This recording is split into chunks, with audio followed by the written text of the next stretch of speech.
Here's a funny thing, guys. Done away with the springs because they keep dropping off. This mass is full distance. This mass, same mass, half distance from the pivot. If you remember before in the original, when they were both at equal distance from the pivot, there was a nice transfer of the energy. The incoming mass stopped and the outgoing mass got about 90% of the distance. Now let's see what happens in this setup.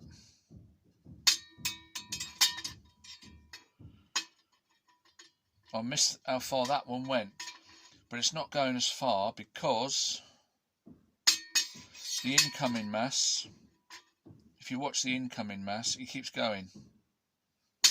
He overshoots a lot more now, so there's a lot more energy still in the incoming mass going forward than there is in the outgoing mass, so it's not going as far.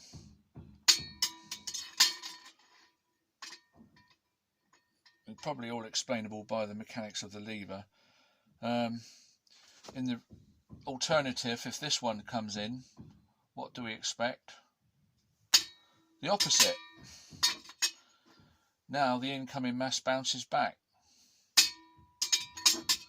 which still means that the outgoing mass is not getting as far either way.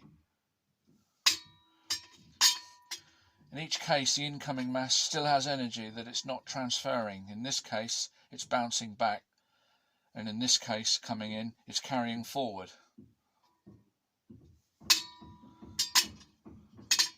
I thought that was quite interesting.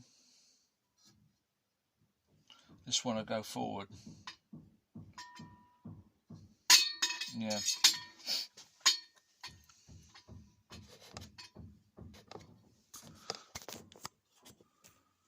Here, Gary's one for you.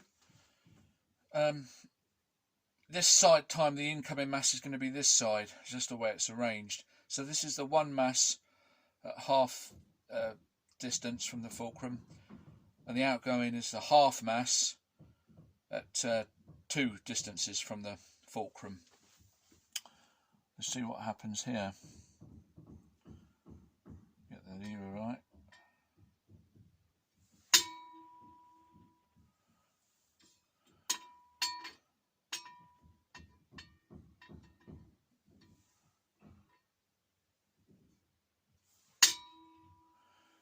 Yeah, well, the half mass seems to go further now, so I suppose you would expect, would you? Pushing less weight. But I can't measure the speed, of course, which would be nice. It's been the problem with all these experiments, isn't it? If only we could measure the velocity. Don't know. What happens if we would do this as the incoming? Not much. Yeah, I've done a few different configurations, but what help it is, I don't know.